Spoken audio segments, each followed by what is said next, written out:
आप सब मेरे ऑनलाइन भाई बहन को जय मसीह की। परमेश्वर के अनुग्रह से फिर एक बार परमेश्वर ने हम सबको मिलने का मौका दिया, इसके लिए प्रभु को धन्यवाद करेंगे। आइए हम प्रार्थना करेंगे। धन्यवाद धन्यवाद धन्यवाद हे महान और सामर्थी जयवंत परमेश्वर, तेरे पवित्र नाम को धन्यवाद करते हैं प्रभु। प्रभु शाम के सुंदर समय घर से बाहर जाते और अंदर आते में तूने मदद किया, तेरा धन्यवाद प्रभु जी। प्रभु प्रत्येक जन को पवित्र आत्मा देना ताकि तेरा पवित्र वचन सुनने और समझने के लिए बल दे प्रभु जी, ताकि हम तेरे वचनों को सुनने पाएँ प्रभु और उसे ग्रहण करने पाएँ, ये हमारे जीवन में काम करने पाए प्रभु जी। मैं आशा करता हूँ प्रभु, जितने मेरे भाई बहन कोई बीमार है, कोई परेशानी से, कोई दुख से, कोई चिंता से, उसके जीवन में काम करना पवित्र आत्मा छू लेना मेरे राजा। मैं सारा आदर सारी महिमा तुझे देता हूँ प्रभु यीशु। सब कुछ तेरे बलवंत हाथों में सौंपते हुए छोटी सी विनती तेरे प्यारे बेटे मेरे उद्धार करता यीशु नासरी के नाम से मांग कर पा लेता हूँ पिता, आमीन। आइए आज हम शाम का वचन पढ़ेंगे। आज तारीख है 18/1/2025 और हम पढ़ेंगे उत्पत्ति की पुस्तक में से 43, 44 और 45 अध्याय। इसके पढ़े और सुने जाने पर प्रभु की आशीष हो। देश में अकाल और भी भयंकर होता गया। जब वह अन्न जो मिस्र से लाए थे समाप्त हो गया, तब उसके पिता ने उससे कहा, फिर जाकर हमारे लिए थोड़ी सी भोजन वस्तुएं मोल ले आओ। तब यहूदा ने उससे कहा, उस पुरुष ने हमको चेतावनी देकर कहा, यदि तुम्हारा भाई तुम्हारे संग न आए तो तुम मेरे सम्मुख न आने पाओगे। इसलिए यदि तो हमारे भाई को हमारे संग भेजे, तब तो जाकर हम तेरे लिए भोजन वस्तुएं मोल ले आएंगे, परंतु यदि तू उसको ना भेजे तो हम ना जाएंगे, क्योंकि हम उस पुरुष से हमसे कहा, यदि तुम्हारा भाई तुम्हारे संग ना आए तो तुम मेरे सम्मुख ना आने पाओगे। तब इज़राइल ने कहा, तुम उस पुरुष को यह बताकर हमारा एक और भाई है, क्यों मुझसे बुरा बर्ताव किया। उन्होंने कहा, जब उस पुरुष ने हमारी और हमारे कुटुंबियों की स्थिति के विषय में इस रीति पूछा, क्या तुम्हारा पिता अब तक जीवित है, क्या तुम्हारे कोई और भी भाई है, तब हमने इन प्रश्नों के अनुसार उससे वर्णन किया। फिर क्या हम जानते थे कि वह कहेगा, अपने भाई को यहाँ ले आओ। फिर यहूदा ने अपने पिता इज़राइल से कहा, उस लड़के को मेरे संग भेज दे कि हम चले जाएं। इससे हम और तू और हमारे बाल बच्चे मरने न पाएंगे, वरन जीवित रहेंगे। मैं उसका जामिन होता हूँ, मेरे ही हाथ से तू उनको वापस लेना। यदि मैं उसको तेरे पास पहुंचाकर सामने खड़ा ना कर दूं तो तू मेरे सदा के लिए अपराधी ठहरूंगा। यदि हम लोग विलंब ना करते तो अब तक दूसरी बार लौट आते। तब उसके पिता इज़राइल ने उससे कहा, यदि सचमुच ऐसी बात है तो यह करो, इस देश की उत्तम उत्तम वस्तुओं में से कुछ कुछ अपने बोरे में उस पुरुष के लिए भेंट ले जाओ, जैसा थोड़ा सा बलसान, थोड़ा सा मधु, थोड़ा सा सुगंधित द्रव, गंधरस, पिस्ते और बादाम।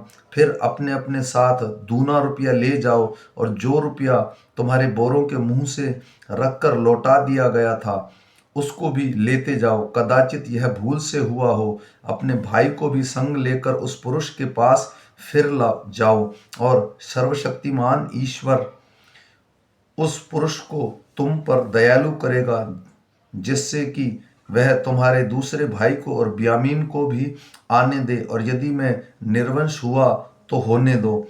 तब उन मनुष्यों ने वह भेंट और दूना रुपया और बियामीन को भी संग लिया और चल दिए, और मिस्र में पहुंचकर यूसुफ के सामने खड़े हुए।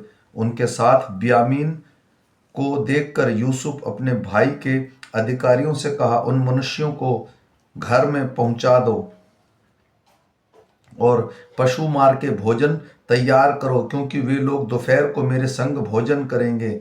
तब वह अधिकारी पुरुष यूसुफ से कहने के अनुसार उन पुरुषों को यूसुफ के घर ले गए।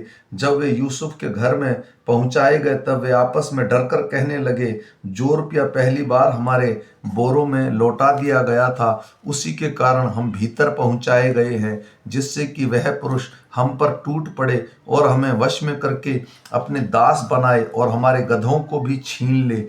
तब वे यूसुफ के घर के अधिकारी के निकट जाकर घर के द्वार पर इस प्रकार कहने लगे, हे हमारे प्रभु, जब हम पहली बार अन्न मोल लेने आए थे तब हमने सराय में जाकर अपने बोरों को खोला तो क्या देखा कि एक एक जन का रुपया उसके बोरे के मुंह पर रखा है, इसलिए हम उसको अपने हाथ फिर लेते आए हैं और दूसरा रुपया भी भोजन वस्तु मोल लेने के लिए लाए हैं। हम नहीं जानते कि हमारा रुपया हमारे बोरों में किसने रख दिया था।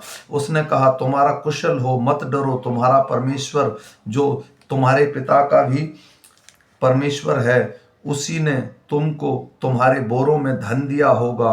तुम्हारा रुपया तो मुझको मिल गया था। फिर उसने शिमोन को लेकर उसके संग कर दिया। तब उन जनों ने उन मनुष्यों को यूसुफ के घर में ले जाकर जल दिया। तब उन्होंने अपने पांव धोए। फिर उसने उनके गधों के लिए चारा दिया। तब वह सुनकर कि आज हमको यहाँ भोजन करना होगा, उन्होंने यूसुफ के आने के समय तक अर्थात दोपहर तक उस भेंट को इकट्ठा कर रखा। जब यूसुफ घर आया तब वे उस भेंट को जो उसके हाथ में थी उसके सम्मुख घर में ले गए और भूमि पर गिरकर उसको दंडवत किया। उसने उनका कुशल पूछा और कहा, क्या तुम्हारा वह बूढ़ा पिता जिसकी तुमने चर्चा की थी कुशल से है? क्या वह अब तक जीवित है? उन्होंने कहा, हाँ, तेरा दास हमारा पिता कुशल से है और वह अब तक जीवित है। तब उन्होंने सिर झुकाकर फिर दंडवत किया। तब उसने आंख उठाकर और अपने सगे भाई ब्यामीन को देख कर पूछा, क्या तुम्हारा वह छोटा भाई जिसकी चर्चा तुमने मुझसे की थी यही है? फिर उसने कहा, हे मेरे पुत्र, परमेश्वर तुझ पर अनुग्रह करे। तब अपने भाई के स्नेह से मन भर आने के कारण और यह सोचकर कि वह कहाँ जाकर रो, यूसुफ तुरंत अपनी कोठरी में गया और वहां रो पड़ा। फिर अपना मुंह धोकर निकल आया और अपने को शांत करके कहा, भोजन परोसो। तब उन्होंने उसके लिए तो अलग और भाइयों के लिए अलग और जो मिस्र उसके संग खाते थे उनके लिए भी अलग अलग भोजन परोसा, इसलिए कि मिस्री इब्रियों के साथ भोजन नहीं कर सकते, वरन मिस्री ऐसा करना घृणित समझते थे। और यूसुफ के भाई उसके सामने बड़े बड़े पहले और छोटे छोटे पीछे और अपनी अपनी व्यवस्था के अनुसार क्रम से बैठाए गए। यह देख के वे विस्मित होकर एक दूसरे की ओर देखने लगे। तब यूसुफ अपने सामने से भोजन वस्तुएं उठा उठा के उनके पास भेजने लगा और ब्यामीन को अपने भाइयों से पंचगुणा भोजन मिला। इस प्रकार उन्होंने उसके संग मनमाना खाया पिया। तब उसने अपने घर के अधिकारी को आज्ञा दी कि इन मनुष्यों के बोरों में जितनी भोजन वस्तुएं समा सके उतनी भर दो और एक एक जन के रुपये को उसके मुंह के बोरों पर रख दो और मेरा चांदी का कटोरा छोटे के बोरे में मुंह पर उसके अन्न के रुपयों के साथ रख दे। यूसुफ की इस आज्ञा के अनुसार उसने किया। भोर होते ही वे मनुष्य अपने गधे समेत विदा किए गए। वे नगर से निकले ही थे कि दूर न रह जाने पाए थे कि यूसुफ ने अपने घर के अधिकारी से कहा, उन मनुष्यों का पीछा कर और उनको पाकर उनसे कह, तुमने भलाई के बदले बुराई क्यों की है? क्या यह वह वस्तु नहीं जिसमें मेरा स्वामी पीता है और जिससे वह शकुन भी विचारा करता है? तुमने यह जो किया है वह बुरा है। तब उसने उन्हें जा पकड़ा और ऐसी ही बातें उनसे कही। उन्होंने उससे कहा, हे हमारे प्रभु, तू ऐसी बातें क्यों कहता है? ऐसा काम करना तेरे दासों से दूर रहे। देख, जो रुपया हमारे बोरों के मुंह पर निकला था, जब हमने उसको कानान देश में ले आकर तुझे लौटा दिया, तब भला तेरे स्वामी के घर में हमें कोई चांदी या सोने की वस्तु कैसे चुरा सकते हैं? तेरे दासों में से जिस किसी के पास वह निकले वह मार डाला जाए और वह भी अपने प्रभु के दास हो जाए। उसने कहा, तुम्हारा ही कहना सही हो। जिसके पास वह निकले वह मेरा दास होगा और तुम लोग निरपराध ठहरोगे। इस पर वे जल्दी से अपने अपने बोरे को उतार भूमि पर रखकर उन्हें खोलने लगे। तब वह ढूंढने लगे और बड़े के बोरे में से लेकर छोटे के बोरे तक खोज की और कटोरा बियामीन के बोरे में निकला। तब उन्होंने अपने अपने वस्त्र फाड़े और अपना अपना गधा लाद कर नगर को लौट गए। जब यहूदा और उसके भाई यूसुफ ने घर में पहुंचे तब यूसुफ वहीं था। तब वे उसके सामने भूमि पर गिरे और यूसुफ ने उनसे कहा, तुम लोगों ने यह कैसा काम किया है? क्या तुम न जानते थे कि मुझ सा मनुष्य शकुन विचार सकता है? यहूदा ने कहा, हम लोग अपने प्रभु से क्या कहें? हम क्या कहकर अपने को निर्दोष ठहराएं? परमेश्वर ने तेरे दासों के अधर्म को पकड़ लिया है। हम और जिसके पास कटोरा निकला है वह भी हम सब के सब अपने प्रभु के दास ही हैं। उसने कहा, ऐसा करना मुझसे दूर रहे। जिस जन के पास कटोरा निकला है वही मेरा दास होगा, और तुम लोग अपने पिता के पास कुशल क्षेम से चले जाओ। तब यहूदा उसके पास जाकर कहने लगा, हे मेरे प्रभु, तेरा दास को अपने प्रभु की यह बात कहने की आज्ञा हो। मैं तेरे कोप तेरे दास पर ना भड़के, क्योंकि तू तो फ़िरौन के तुल्य है। मेरे प्रभु ने अपने दासों से पूछा था, क्या तुम्हारे पिता या भाई? और हमने अपने प्रभु से कहा, हाँ, हमारा बूढ़ा पिता है और उसके बुढ़ापे में एक छोटा सा बालक भी है, परंतु उसका भाई मर गया है, इसलिए वह अब अपनी माता का अकेला ही रह गया है और उसका पिता उससे स्नेह रखता है। तब तूने अपने दासों से कहा था, उसको मेरे पास ले आओ, जिससे मैं उसको देखूं। तब हमने अपने प्रभु से कहा, वह लड़का अपने पिता को नहीं छोड़ सकता, नहीं तो उसका पिता मर जाएगा। और तूने अपने दासों से कहा, यदि तुम्हारा छोटा भाई तुम्हारे संग न आए तो तुम मेरे सम्मुख फिर न आने पाओगे। इसलिए जब हम अपने पिता दास के पास गए तब हमने उसके अपने प्रभु की बातें कही। तब हमारे पिता ने कहा, फिर जाकर हमारे लिए थोड़ी सी भोजन वस्तुएं मोल ले आओ। हमने कहा, हम नहीं जा सकते। हाँ, यदि हमारा छोटा भाई हमारे संग रहे तब हम जाएंगे, क्योंकि यदि हमारा छोटा भाई हमारे संग ना रहे तो हम उस पुरुष के सम्मुख न जाने पाएंगे। तब तेरे दास मेरे पिता ने हमसे कहा, तुम तो जानते हो कि मेरी स्त्री से 2 पुत्र उत्पन्न हुए और उसमें से एक तो मुझे छोड़ ही गया, और मैंने निश्चय कर लिया है कि वह फाड़ डाला गया होगा। तब से मैं उसका मुंह न देख पाया। अंत यदि तुम इसको भी मेरी आंख की ओर आड़ में से ले जाओ और कोई विपत्ति इस पर पड़े तो तुम्हारे कारण मैं इस बुढ़ापे की अवस्था में शोक के साथ अर्थलोक में उतर जाऊंगा। इसलिए जब मैं अपने पिता तेरे दास के पास पहुंचूंगा तो यह लड़का संग ना रहे, उसका प्राण जो उसी पर अटका रहता है। इस कारण यह देखो कि लड़का नहीं है, वह तुरंत ही मर जाएगा। तब तेरे दास के कारण तेरा दास हमारा पिता जो बुढ़ापे की अवस्था में है शोक के साथ अर्धलोक में उतर जाएगा।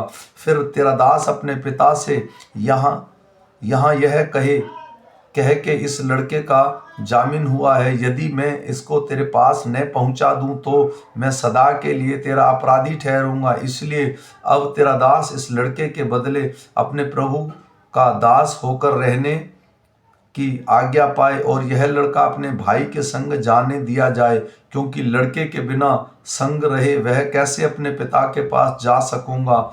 ऐसा ना हो कि मेरे पिता पर जो दुख पड़ेगा वह मुझे देखना पड़े। तब यूसुफ ने उन सब के सामने जो उसके आसपास खड़े थे अपने को और ना रोक सका और पुकार के कहा, मेरे आसपास के सब लोगों को बाहर कर दो। भाइयों के सामने अपने को प्रकट करने के समय यूसुफ के संग और कोई ना रहा। तब वह चिल्ला चिल्ला कर रोने लगा, और मिस्रियों ने सुना और फ़िरौन के घर के लोगों को भी इसका समाचार मिला। तब यूसुफ अपने भाइयों से कहने लगा, मैं यूसुफ हूँ, क्या मेरा पिता अब तक जीवित है? इसका उत्तर उसके भाई ना दे सके, क्योंकि वे उसके सामने घबरा गए थे।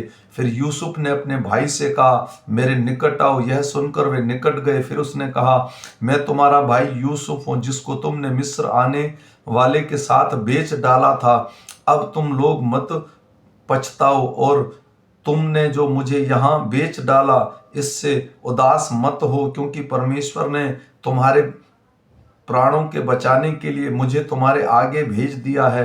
क्योंकि अब 2 वर्ष से इस देश में अकाल है, और अब 5 वर्ष और ऐसा ही होगा कि उसमें न तो हल चलेगा और न अन्न काटा जाएगा। इसलिए परमेश्वर ने मुझे तुम्हारे आगे इसीलिए भेजा कि तुम पृथ्वी पर जीवित रहो और तुम्हारे प्राणों के बचाने को तुम्हारा वंश बढ़े। इस रीति अब मुझको यहाँ पर भेजने वाले तुम नहीं, परमेश्वर ही ठहरा।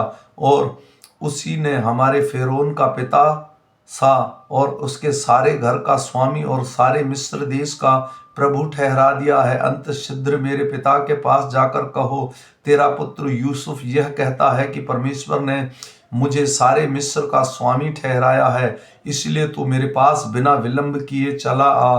तेरे निवास गर्शेन देश में होगा और तू बेटे पोते भेड़ बकरियां गाय बैल और अपने सब कुछ समेत मेरे निकट रहेगा। और अकाल के जो 5 वर्ष होंगे उनमें मैं वही तेरा पालन पोषण करूंगा। ऐसा ना हो कि तू मेरा घराना वरन जितने तेरे हैं वे भूखा मरे हैं और तुम अपनी आंख से देखते हो और मेरा भाई बियामीन भी उसकी आंख से देखता है कि जो हम से बातें कर रहा है वह यूसुफ है। तुम मेरे सब वैभव का जो मिस्र में है और जो कुछ तुमने देखा है उस सब का मेरे पिता से वर्णन करना और तुरंत मेरे पिता को यहाँ ले आना। तब वह अपने भाई बियामीन के गले से लिपट कर रोया और बियामीन भी उसके गले से लिपट कर रोया। वह अपने सब भाइयों को भी चूम कर रोया और उसके पश्चात उसके भाई उससे बातें करने लगे। इस बात का समाचार भी यूसुफ के भाई आए फ़िरौन के भवन तक पहुंचाया गया और इससे फ़िरौन और उसके कर्मचारी प्रसन्न हुए। इसलिए फ़िरौन ने यूसुफ से कहा, अपने भाइयों से कह कि एक काम करो, अपने पशुओं को लाद कर कानान देश में चले जाओ और वहां अपने पिता और अपने घर के लोगों को लेकर मेरे पास और मिस्र देश के कुछ अच्छे अच्छे से हैं वह मैं तुम्हें दूंगा और तुम्हें देश के उत्तम से उत्तम पदार्थ खाने को मिलेंगे। और तुझे आज्ञा मिली है, तुम एक काम करो कि मिस्र देश में अपने बाल बच्चे स्त्रियों के लिए गाड़ियां ले जाओ और अपने पिता को ले आओ और अपने सामग्री को मोह न करना, क्योंकि सारे मिस्र देश में जो कुछ अच्छे से अच्छा है वह तुम्हारा है। इज़राइल के पुत्रों ने वैसा ही किया और यूसुफ ने फ़िरौन की आज्ञा के अनुसार उन्हें गाड़ियां दी और मार्ग के लिए भोजन सामग्री भी दी। उन्होंने एक एक जन को उसके एक एक जोड़े वस्त्र भी दिए और बियामीन को 300 रुपये के टुकड़े और 5 जोड़े वस्त्र दिए। अपने पिता के पास उसने जो भेजा वह यह है, अर्थात मिस्र की अच्छी वस्तुओं से लदे हुए 10 गधे, अन्न रोटी और उसके पिता के मार्ग के लिए भोजन वस्तुएं से लदी हुई 10 गधियां। तब उन्होंने अपने भाइयों को विदा किया और वे चल दिए। और उसने उनसे कहा, मार्ग में कहीं झगड़ा ना करना। मिस्र से चलकर वे कनान देश में अपने पिता याकूब के पास पहुंचे और उससे यह कहा, यूसुफ अब तक जीवित है और सारे मिस्र देश पर प्रभुता वही करता है। पर उसने उसके प्रीति ना की और वह अपने आप में ना रहा। तब उन्होंने अपने पिता याकूब से और यूसुफ की सारी बातें जो उसने कही थी कह दी। जब उसने उन गाड़ियों को देखा तो यूसुफ ने उसके ले आने के लिए भेजी थी, तब उसका चित्त स्थिर हो गया और इज़राइल ने कहा, बस मेरा पुत्र यूसुफ अब तक जीवित है, मैं अपनी मृत्यु से पहले जाकर उसे देखूंगा। आमीन। आइए मेरे भाइयों, आज हमने सीखा जिस तरह से उसके भाई को बेचा गया था और वो मिस्र में पहुंचा, प्रधानमंत्री बना। जब सच में 7 साल का अकाल पड़ा, क्योंकि परमेश्वर का वचन बिना इस शब्द के नहीं टल सकता। और उसके भाई गए, जो उसने बचपन में स्वप्न देखा था कि वो 11 के 11 लोग उसे दंडवत कर रहे हैं, तो वही उसका परमेश्वर ने उसका वचन भी पूरा किया। और आज का वचन में हमने पढ़ा कि उनका मेल मिलाप हो गया।